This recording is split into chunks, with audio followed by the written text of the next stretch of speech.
Welcome to the UIAAA Connection podcast.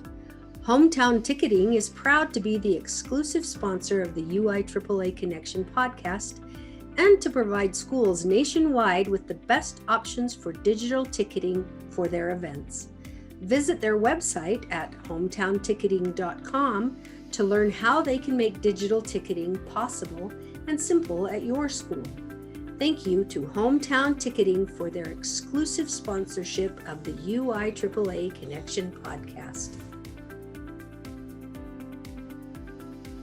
Welcome back to another edition of the UIAAA Connection. Today our guest is Ed Lockwood, CMAA, Director of Certification with the NIAAA Professional Development Team. Ed, welcome to the podcast.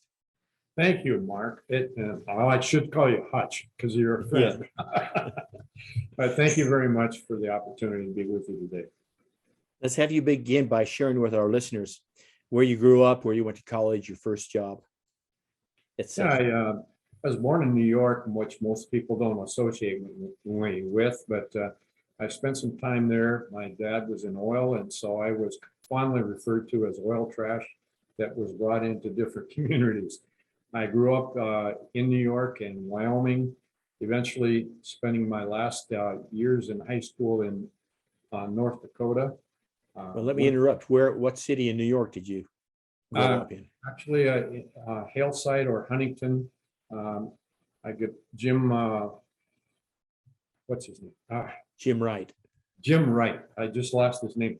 Jim Wright and I have some connection together because I grew up there and so forth. But I did spend my last years in high school in a small school in North Dakota, which was quite a culture shock from Long Island to a little town of about 1,500 people in North Dakota. I did participate in different sports in high school, basketball, baseball, track, and football. I had a lot of opportunities to spend time in Long Island in track and field and baseball. I wasn't too involved with football, and ironically, my only college athletic experiences came due to playing football at a small college in Minot, North Dakota. And, really? And I played football there and also ran track. And my love for football grew from my exposure there, and that set me into a pathway of coaching. Okay, so let's go there for a minute. So you graduate from college, and your first job out of college is where then? It's in a small community of about 1,000 people, and I was hired to be a football coach and a physical education and math teacher. As I progressed through that first 7 years, I became more involved. I was an assistant football coach, and I became more involved with football and track and field. And so I became the head boys track coach and the football coach. The last 5 years I was at that community, a little town of Berthold, North Dakota. Which is by where? It's by Minot. Okay. And some people will know where Minot is. It's kind of in the north central part of the state. The only claim to fame in my first years of coaching was that I had an opportunity to be the first head coach to participate in a 9-man state championship in 1975, and we finished runner-up, and that was my claim to fame there. From there, I moved to a larger community and became head football coach in 11-man football. Spent 10 years there and had a lot of success. Won conference championships and got pretty deep into the playoffs 3 or 4 times in that 10-year period. So I felt really fortunate in being involved with both those schools because I was blessed with some great assistant coaches, and more importantly, some really good athletes. So that made it, my job look like I knew what I was doing. It's great athletes do that to you, don't they? They sure do. And so when did you get to Grand Forks? Or no, wait a minute. Or to Fargo, I mean, because, Well, when I met you and Craig, he was at Grand Forks, you were in Fargo. That's exactly right. Yeah, when I met you, that was 30 years ago. My goodness. Anyway, I moved I went to Mulhall, North Dakota. It's my second school, and I became the athletic director my second year there. So I spent 8 years there. Finished up my master's degree in school administration and started working on my specialist degree. And I found myself just kind of restless, not wanting to be in coaching ranks anymore, but to move on to school administration. So I became a high school principal in a smaller school south of where I was currently working, at little town of Underwood, North Dakota.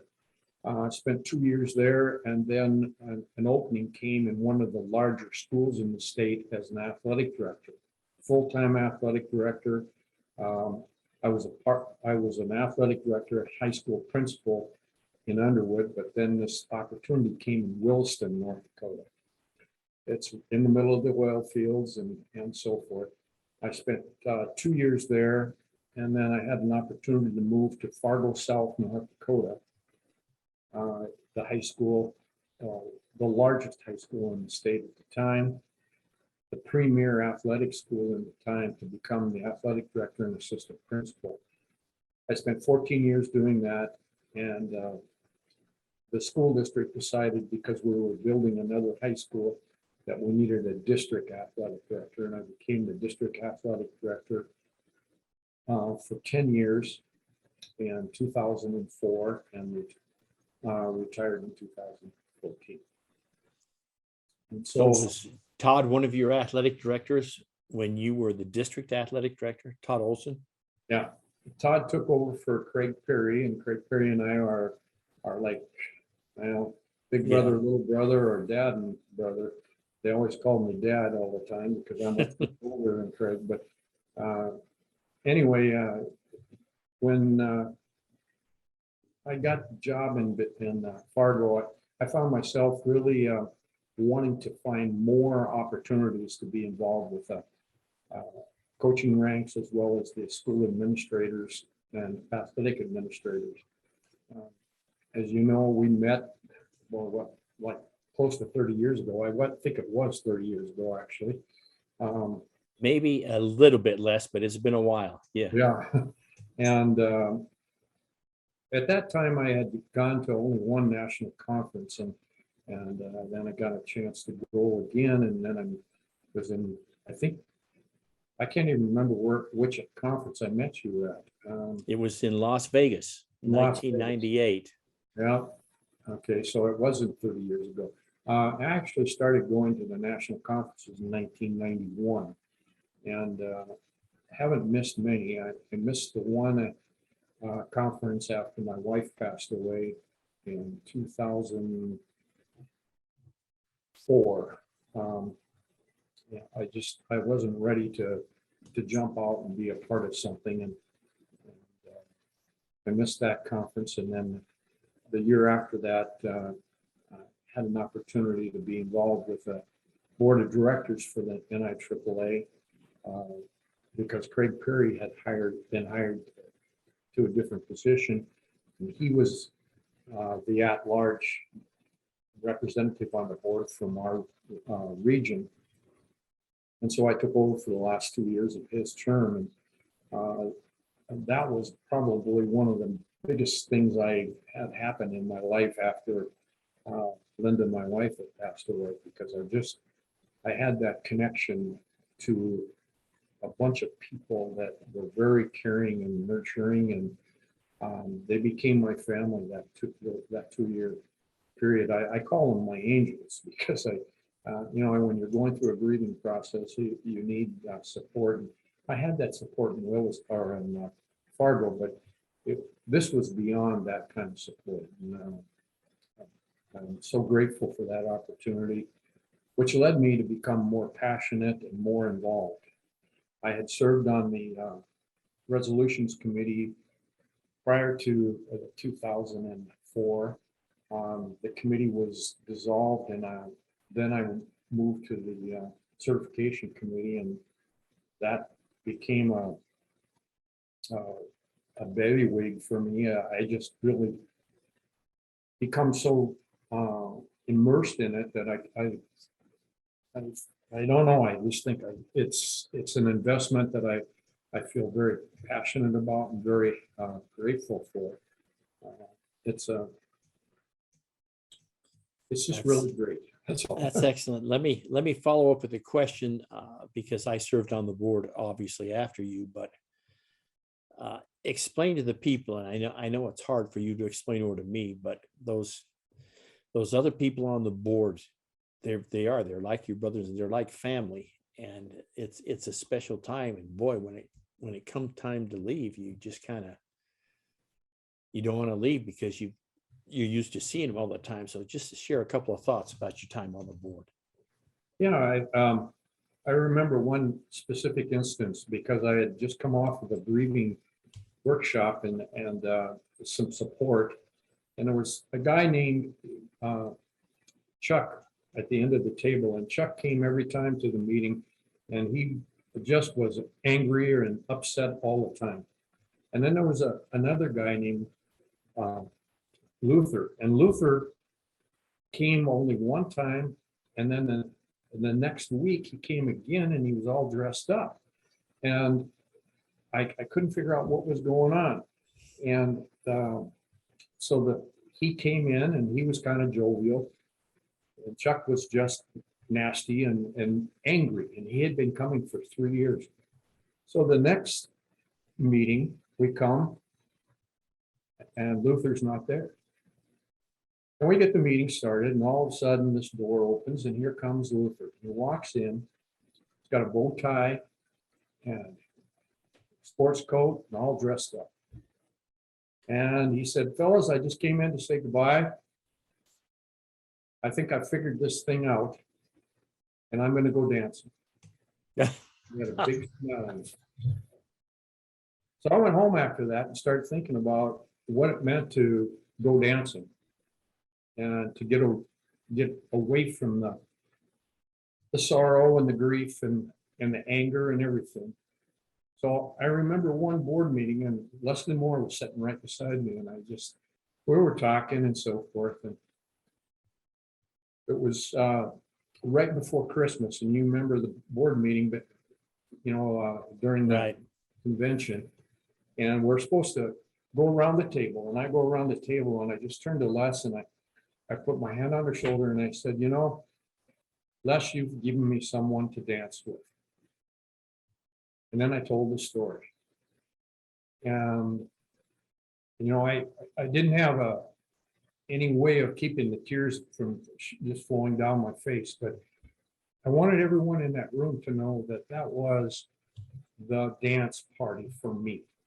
It gave me an opportunity to get through what was bad and tough and so forth.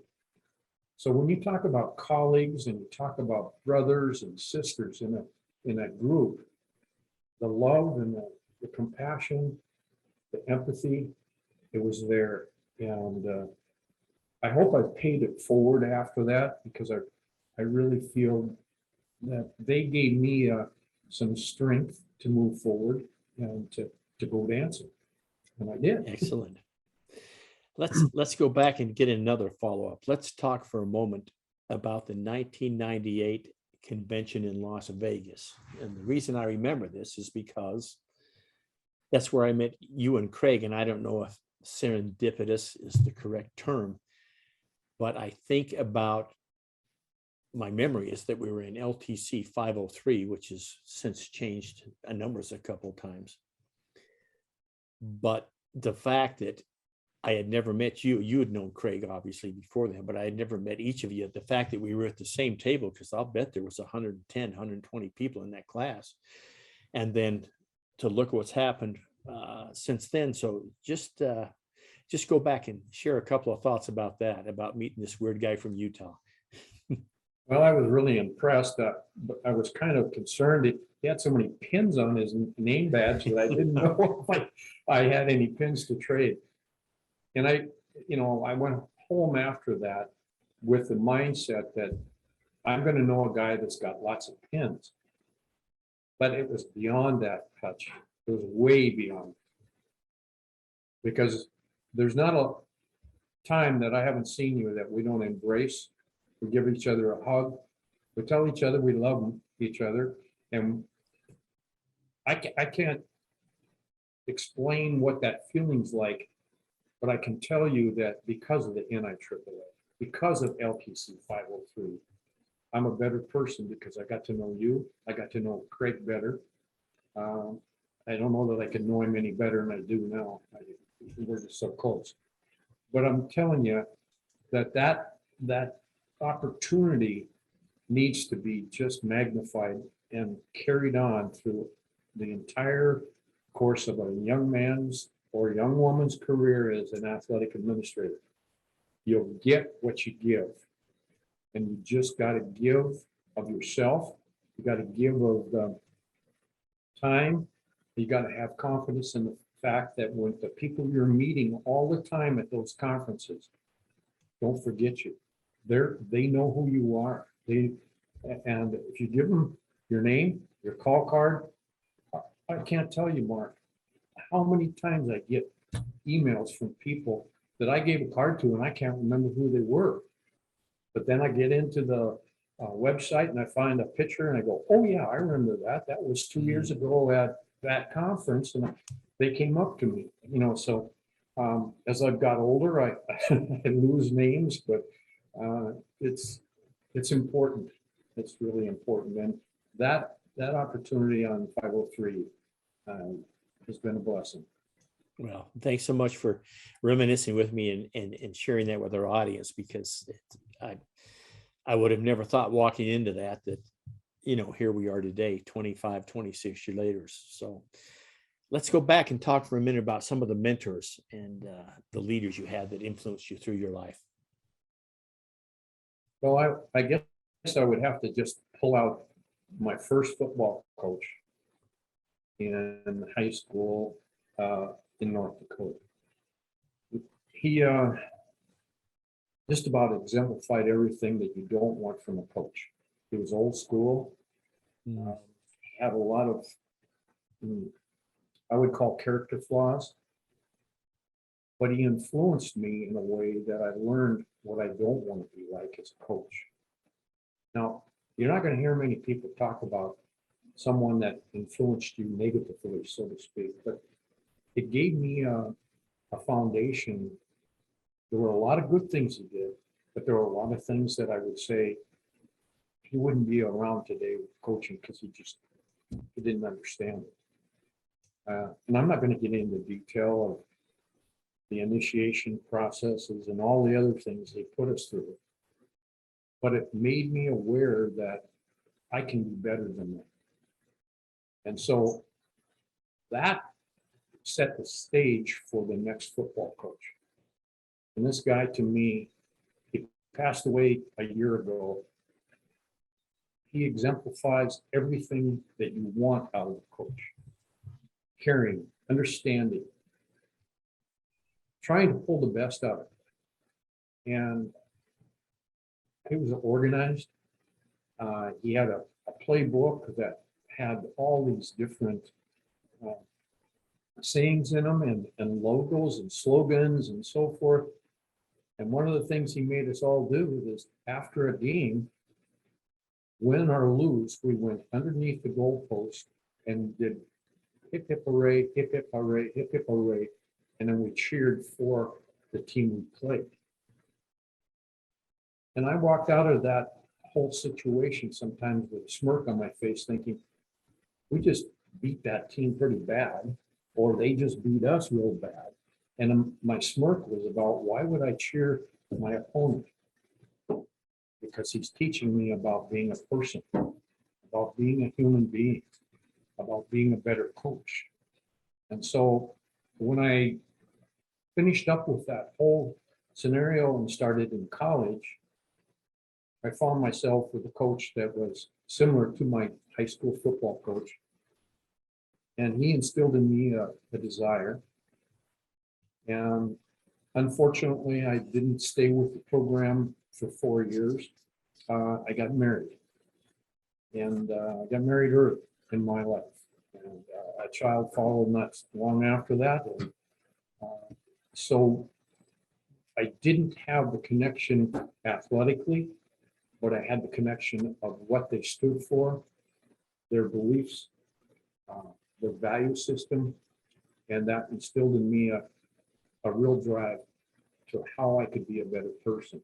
And so I've been very blessed with having those kind of mentors. My first excellent superintendent or boss was in my first full-time athletic director's position in Williston. He had come up through the ranks as a athletic director, assistant principal, head principal, and then the superintendent. And I had been to work for about 2 weeks. And I'm one of those type of people that show up way early for work and stay way late. Didn't matter what day of the week it was, I just did it. Well, he came in one morning, almost slammed the door to my office. And he said, "Lockwood, I don't want to see you here tonight." And I said, "Well, there's a game." He said, "No, I don't want to see you here tonight. You've been doing this for 2 weeks and you're not going to burn yourself out." And he said, "Furthermore, I've been seeing that you've been coming to work between 6 o'clock and 6:30 in the morning. There's no need for that. When you're staying here till 10 o'clock at night, you do have a wife, right?" I said, "Yeah." He said, "Well, I had a wife too, and I'm on my second one, and you're not going down that road." Got up, walked out. I thought to myself, well, I wonder if that was just him talking. And sure enough, the next morning I show up early. He meets me at the door and he said, "Go home. I don't want you here." I thought I'd been fired. Nope. He said, "You didn't listen to me yesterday." It taught me a valuable lesson about trying to balance work and family, your faith in God, all the things that are important in your life. And I had just totally made it my life, my job.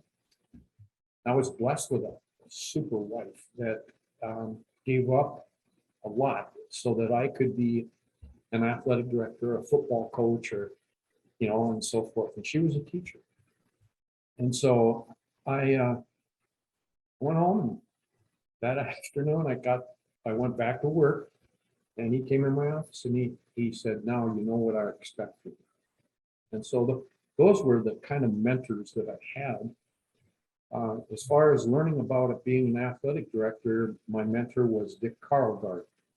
He was the athletic director at Bismarck Public Schools. I idolized him. I wanted his job more than anything. And actually, after I got to Fargo, he retired and I applied for his position. And Dr. Jim Hausler was hired instead. I went back to work as an assistant principal athletic director in Fargo. But Dick was the most gracious mentor that I've ever been involved with. He wanted me to be better than him even. And he put his ego in his back pocket. He showed me the ins and outs, the right things, the wrong things to do, things to spend more time on, and things that you need to just be aware of that could just come your way, and you got to be prepared to react to the situation. So it was a very healthy mentorship, and when I got to Fargo South, he continued with a lot of that until he retired. So those are my main mentors. Of course, my parents. Excellent. That sounds like some great role models for you. Let's talk about Talk about your journey with the North Dakota Association. And you've touched on your journey with the NIAAA, but I know you were a state coordinator there for a while. I know you were executive director. Then Laurel took over for you when you got the job with the NIAAA. But share some of your stories from North Dakota and the earlier days of the NIAAA. Well, my earliest days would go back to when I was still a football coach, and small school athletic directors weren't a part of the North Dakota Athletic Directors Association. I joined and became somewhat active. The big schools met twice a year. Main job during that time was to take care of the school bids. And so there wasn't a whole lot that small schools did with small bids, so I really didn't become very involved. I went to a national conference, and I realized that there was something else that was missing. This was pre-LTC course time, so we didn't have a whole lot to go from. You just went in and networked, so to speak. But when I got back, I realized that they're offering awards at the national level, and we don't have a single award in North Dakota. So I brought it up. I became the awards chairman, and we ended up having an athletic director of the year. Didn't matter if you're from big school or small school. And that in itself started causing some of the smaller school ADs and middle-sized school ADs to come to the meetings. And we ended up, that kind of became the springboard and the catalyst to get the whole organization moving in a different direction. I don't want to brag, but there are two people, Craig Perry and Ed Lockwood, who came back from a national conference. We asked that we could have a state convention or a state conference, and there was no way that was going to happen. So in the fall, we decided that we're going to have a convention that was going to look at a constitution, bylaws, and create a new organization. I remember spending countless hours with, this was when the first PowerPoints came out, and I knew nothing about it, trying to put PowerPoints together. And we put together a plan of what North Dakota might look like. Craig talked about LTCs. I talked about the whole structure. And we left with a template, and they were some excited people. And then we had another meeting in February, and we adopted a new organization called the NIAAA, or the NDIAAA, the North Dakota Interscholastic Athletic Administrators Association. From that, we went out and started a membership drive. We went from about 18 members to 42 in a pretty quick hurry. We stayed at about 42 to 50 for 3 years, and then it took off. And they have 171 members right now. Craig and I were the first couple of people to become certified. Craig and I can remember going in a snowstorm.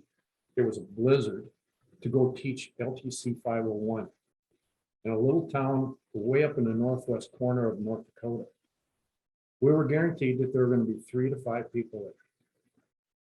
Well, Craig got his school district to pay for one night's room when I got my school district to pay for the mileage, and we drove up there.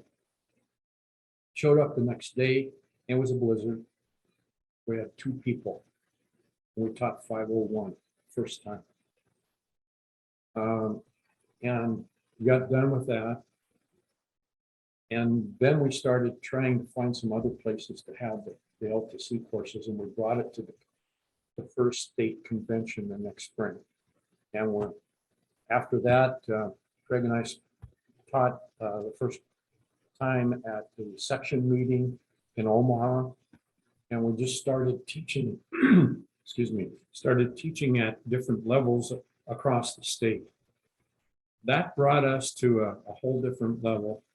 And today, I feel really privileged that a lot of the folks just call me the granddad of the NDIAAA. But I like it.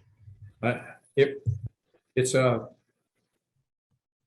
it's a long story and I don't want to spend any more of your time, but it, it's one that, as you move through your life, you know that there are folks that are going to still remember what your impact was. But more importantly, I know what I did. And that's the most Yeah. important. Well, and the great thing about that story is no matter which state you go to, that's happened. It may not have been you and Craig, it was someone else, and it may not have been in the 90s or the 80s. For some states, it was in the 70s. Mhm. For some states, we're still trying to get there. So that's a great story. Thanks for sharing. I want you to share some of your observations of the recent conference in Denver last December, after 2 years of being away, and just what you took away from that. Well, it was really, and it almost makes me choked up because I tell you, it was really tough the year before with a virtual conference to just be able to look at your face, touch, and not be able to give you an embrace. It was Right. really tough to go through that. It was absolutely critical for me because I needed to get recharged. I had become zoomed out, if that's what you want to call it. I think we all had. Zoom meetings with leadership team. We were doing Zoom meetings for all the different committees that I work with and so forth. And it was getting old to be able to be in Denver, even though we had to wear masks. And even though I didn't get to see that smiley face of yours or a lot of folks, I did get to see you and I got to see those people. That made a big impact on me and charged me up again. And I feel good about that. And I think it was critical for our organization to get that face-to-face back. I'm just hopeful that we don't have to go through that again, but it was also heartwarming and heart-rending because I had to listen to stories about folks that were really dealing with some adversity because of COVID. And, you know, when I'm retired, I don't get that day-to-day touch base with the guys who are in the trench or the gals who are in the trench. So you kind of live a little isolated. And when you got to sit down with these folks and hear what they're having to say, I'm grateful I wasn't an athletic director over this because it was very stressful. Extremely. Absolutely was stressful. Thanks for sharing that look back at the time in Denver. I know all of us felt the same way. Let me go off script here for a moment and talk about something brand new to the NIAAA that's just being discussed. You and I actually, and Craig and the Bad Moon Rising and the rest of them were on a Zoom call just yesterday with this new partnership with USKA, and explain where you think that's going to go, because boy, I just think it's the next great thing that we've been missing as ADs. So I'll give you a chance to talk about that. Well, you'd need 2 hours to hear my passionate plea for this. I'm going to preface this whole thing with a quick story. I play golf with a retired superintendent from Chicago area. He's 83 years old. He gave me a story a couple of days ago about his family coming. And one of his granddaughters is an exceptional athlete, also involved with a lot of other things. Honor student, the whole 9 yards. And over the course of the last 2 years has become so depressed that she's resorted into doing cutting and maiming herself and doing things like that. And I had been talking to him about what my involvement in the NIAAA was, but also how I'm getting involved with this new initiative. And I explained it to him, and he said, I hope it comes soon because there's a lot of young people, young athletes, young students for that matter, that aren't even involved in activities that are having difficulties. So when I look at this opportunity, I look at this as a foundation for a whole organization. All we're about every day of the week is professional development. We're about trying to improve upon ourselves. I'm retired and I'm still trying to improve. You are too. Mhm. And when I look at USKA with their educational modules that are going to give us some real-time information, but more importantly, going to give us really highly validated information because it's coming from medical experts, people who are in the psychiatric field, and so forth. So when we bring an LTC course together, it's our mentors that are doing this and our colleagues. They may or may not have a high degree of expertise in a particular area. But when we look at USKA, they're going to bring to us these highly skilled, highly knowledgeable people, and it's going to validate and give us a stronger foothold in providing coaching for our athletic administrators, and those athletic administrators can coach their coaches and give them some tools and resources to address these issues. North Dakota has seen a rise in student suicide. It's been a hot topic for a couple of years, and it's even got worse during this pandemic. What can we do as athletic directors? We can't do this alone, but we can be a resource. We can be there and help, and USKA is going to give us that. Do I sound Well, and of course, you know this because I've obviously talked with Craig weekly, 2 or 3 times a week over the past 6 or 7 months about it. But the great thing about this is that missing gap. We all went through COVID. We all still had professional development. Even when we had the online conference, we offered our LTI courses online, all the things. But what we didn't have, and that we never seem to get, but now that we will have, is this up-to-date physical health, mental health, stress, all these types of things, not only for us, for our coaches, and eventually, like you said, for our students. So I think by the time this airs, we'll probably have some direction where we're going, because it'll air right about the end of May. And by that time, our committee will have pretty much finished up. But I can imagine getting 6 or 7 of these little modules for a nominal fee or whatever it's going to be. I have no idea what that is going to be, but it's certainly 20, 25 minutes a piece. A different look at it, not the same LTI look at 4 hours a piece, but these little snippets that can build up. And well, I just see it as a positive. So thanks for sharing your thoughts on that. You can't tell I'm a little passionate about that, but Yeah. I'm all about trying to provide tools for our athletic administrators, and this would be just a tremendous resource. No, and it's I'm excited, and I'm excited to see where it's going to be once this podcast comes out about 5 weeks from now. So let's finish up with a couple of questions, Ed. Let's ask, what's the favorite part of your job? Now, I'm not asking what was the favorite part of your job when you were with students and with coaches every day, but now your job is working with the NIAAA. So what's the favorite part of your job now? Because you and I both don't see students on a regular basis. Well, I'd say my favorite part is that the networking that I get an opportunity to be involved with, of course, and I've spoken about that already. Another favorite part would be just being able to find new individuals or people who would like to become more involved and helping them become more involved. That's a fun part. I know you're aware that I do a lot of the networking sessions, and the director for those networking sessions at the NADC. And I always need people to be facilitators and moderators and help out.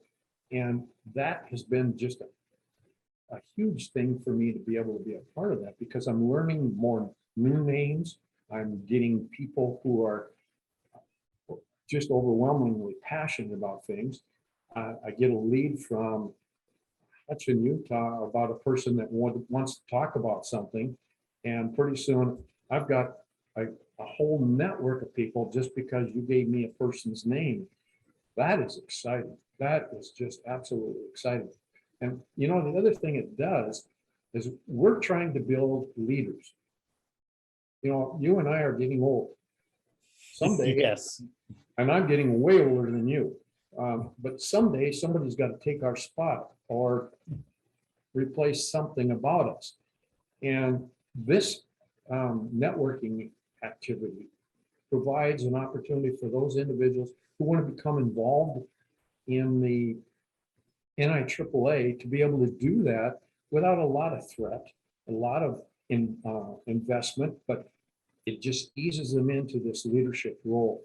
And so that's a real fun thing for me. And then the last thing I would have to say is just the leadership team with the Professional Development Academy. It has grown by 5 new people.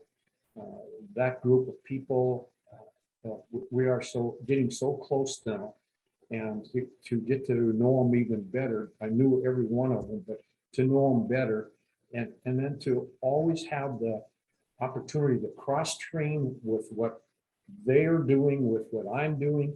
And there's such an awareness now between the whole committee, because we understand what I do has an impact on someone else's. So if we have a new LTC course, how does that affect certification? How does that affect accreditation? Right on down the line. And that's exciting. That's really exciting. So I like that. Very good. Thanks for sharing that. Let me finish up with these 2 questions. The first is, I want you to give 2 suggestions to a brand new AD that they would have to follow this advice in order to be successful. What would those 2 suggestions be? I think my first suggestion would be, and I'll go back to my late wife, she had a rule in the house. When you're home, we're not talking about quantity of time, we're talking about quality of time. When you're home, it's quality. No TV when we eat. We sit at the table together. After my only son, because we only had 1 child, and we were empty nested, one of the things we did after supper or dinner, whichever part of the country we're from, was no TV, no music on, and a game came out on the table. It might be dominoes, whatever it might be, a little puzzle, whatever. Now, here's the unique thing about that, is that when that game started, it's quiet in the house, it's quiet between us, and it gave us an opportunity to talk. And we played that game for at least a half an hour. That was the rule on the nights that I was home. The other piece that she gave me was, we eat together as many nights as possible. There might be a Subway that she brings into a game, but whatever it would be, we're going to spend time together. Now, as a excuse me, as a new AD, get some balance with your work. Understand that that lady that you're married to, or that man that you're married to, is going to need some of your attention. And don't expect them to have the same passion as you, because they can't. They don't understand it, and they won't. So that's the first thing I would talk about. The second thing is don't think you know everything. You don't. And don't try to pretend you do. What you do need to know is where to go. And if you can't figure out a solution, you need to know where to go to get the solution. Don't ever try to BS people, moms, dads, kids, or whatever, or some of your colleagues, by thinking you know more is the whole thing when you don't know. It's best to just say that. And the third thing, and this would be my final thing that I give to a new AD, if you're wrong, admit it. Just move on, admit it. Don't try to make excuses. Don't try to take credit for things that you really shouldn't. I think I live this as my mantra, and I still do it today, and I don't have any reason why I shouldn't. You be an example that all will follow. If you want to be a champ, act like a champ. If you want to be a good leader, act like a leader. That doesn't mean dictate, it means lead. and be yourself about that, but care about what you're doing and be an example that, you think your coaches should not do certain things, whether it's smoke, drink, or use vulgar language. Well, then it wouldn't make sense as the athletic administrator to do the same thing, to speak vulgar, to be obnoxious, to use drugs or whatever, when you expect your employees not to. So be that example. I went to work every day with a tie on, even during ball games. And I felt like it made me feel like I am trying to be an example. And that's old fashioned, I know, but that's the things I would give to a new AD. Find your go-to place that would, so when you don't know, you know where to go, and that could be Hutch, could be Ed, it could be whomever you decide to find, but go find that person.